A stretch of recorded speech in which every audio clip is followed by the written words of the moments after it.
নমস্কাৰ।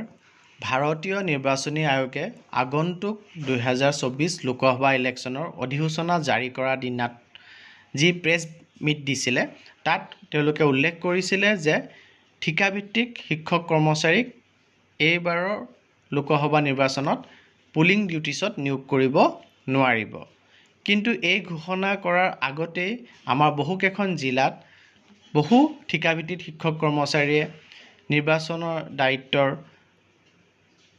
প্ৰশিক্ষণৰ বাবে পত্ৰ পাইছে বা বহু শিক্ষক কৰ্মচাৰীয়ে ঠিকাভিত্তিকে এনেধৰণৰ প্ৰশিক্ষণ ইতিমধ্যে প্ৰথমলানি প্ৰশিক্ষণ গ্ৰহণ কৰিছে। আমাৰ তিনিচুকীয়া জিলাত এই ঠিকাভিত্তিক শিক্ষক কৰ্মচাৰীসকলক পুলিং ডিউটিছৰ পৰা অব্যাহতি দিয়াৰ নিৰ্দেশনা প্ৰকাশ পাইছে। নিৰ্বাচনী আয়োগৰ যি ঘোষণা সেই ঘোষণা তেওঁলোকে কাৰ্যকৰী কৰিছে আৰু তাৰ বাদে বাকী জিলাসমূহতো এনেধৰণৰ নিৰ্দেশনা অতি সোনকালে ওলাব লাগে। যদি কোনোবা জিলাত তেনেধৰণৰ নিৰ্দেশনা প্ৰকাশ পাইছে তেন্তে আপোনালোকে কমেণ্ট ছেকশ্যনত গৈ জনাই পেলাই বাকী শিক্ষক কৰ্মচাৰীক ঠিকাভিত্তিক সহায় কৰিব বুলি আশা কৰিলোঁ। আৰু আমি চাওঁ আহক তিনিচুকীয়া জিলাৰ পৰা প্ৰকাশ পোৱা আদেশটিত কি আছে। আপোনালোকে স্ক্ৰীনত তিনিচুকীয়া জিলাৰ পাৰ্চনেল চেলৰ ফালৰ পৰা প্ৰকাশ পোৱা আদেশটি দেখা পাইছে, য'ত স্পষ্টকৈ লিখিছে যে কণ্ট্ৰেকচুৱেল এমপ্লয়ী যিসকলে ASRLMৰ আণ্ডাৰত কাম কৰি আছে, তিনিচুকীয়া জিলা পৰিষদত কণ্ট্ৰেকচুৱেল হিচাপে কাম কৰি আছে, BO আণ্ডাৰত কাম কৰি আছে, NSMত কাম কৰি আছে, ICDSত কাম কৰি আছে, Tinsukia municipality board, Doomdooma municipality board, Makum municipality বৰ্ডত কাম কৰি আছে, তেওঁলোকক এই আদেশটিৰ জৰিয়তে অব্যাহতি দিয়া হৈছে ফ্ৰম পুলিং ডিউটিজ, পুলিং যি তেওঁলোকৰ দায়িত্ব তাৰ পৰা, but not from cell duties of the forthcoming Lok Sabha election 2024।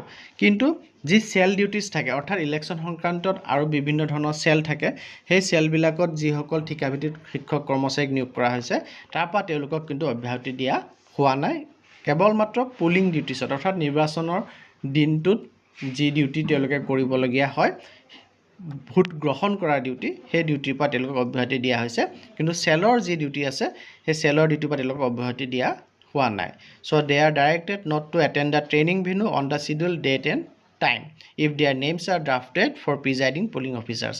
গতিকে যদি তেনেধৰণৰ কোনো ঠিকাভিত্তিক শিক্ষক কৰ্মচাৰীৰ নাম প্ৰিজাইডিং বা পুলিং অফিচাৰ হিচাপে ড্ৰাফটেড কৰা হৈছে আহিছে প্ৰশিক্ষণৰ বাবে, তেনেধৰণৰ প্ৰশিক্ষণৰ যি ভেনু আৰু টাইম দিয়া আছে সেই তাত তেওঁলোকক এটেণ্ড নকৰিবৰ কাৰণে এই আদেশটিৰ জৰিয়তে ডাইৰেকশ্যন দিয়া হৈছে। কিন্তু they are directed to report to their concern cell incharges, তেওঁলোকক যি চেল ইনচাৰ্জৰ আণ্ডাৰত দায়িত্ব দিয়া হৈছে, চেলৰ দায়িত্ব দিয়া হৈছে, সেই কনচাৰ্ণ চেল ইনচাৰ্জৰ ওচৰত তেওঁলোকে ৰিপৰ্ট কৰিব লাগিব আৰু তেওঁলোকক সময়ে সময়ে যি কাম এলট কৰা হয়, ডিউটি এলট কৰা হয়, সেই ডিউটি চেলৰ ডিউটিখিনি তেওঁলোকে কৰি যাব লাগিব।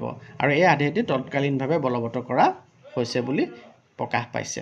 গতিকে ইয়াৰ পৰা আমি যি বুজিলোঁ, ঠিকাভিত্তিক শিক্ষক কৰ্মচাৰীসকলক তিনিচুকীয়া জিলাৰ আণ্ডাৰত এই আদেশটো প্ৰকাশ পাইছে। অকল তিনিচুকীয়াৰ ঠিকাভিত্তিক শিক্ষক কৰ্মচাৰীসকলৰ কাৰণেহে এইটো প্ৰযোজ্য হ'ব যে তেওঁলোকক ইলেকশ্যনৰ পুলিং ডিউটিছৰ পৰা অব্যাহতি দিয়া হৈছে, কিন্তু চেল ডিউটিছৰ পৰা তেওঁলোকক অব্যাহতি দিয়া হোৱা নাই। তেওঁলোকে চেল ডিউটিছত তেওঁলোকৰ যি চেল ইনচাৰ্জ আছে তেওঁলোকক ৰিপৰ্ট কৰিব লাগিব আৰু সময়ে সময়ে তেওঁলোকক যি দায়িত্ব অৰ্পণ কৰা হ'ব সেই চেল ডিউটিছৰ দায়িত্বখিনি তেওঁলোকে পালন কৰিব লাগিব।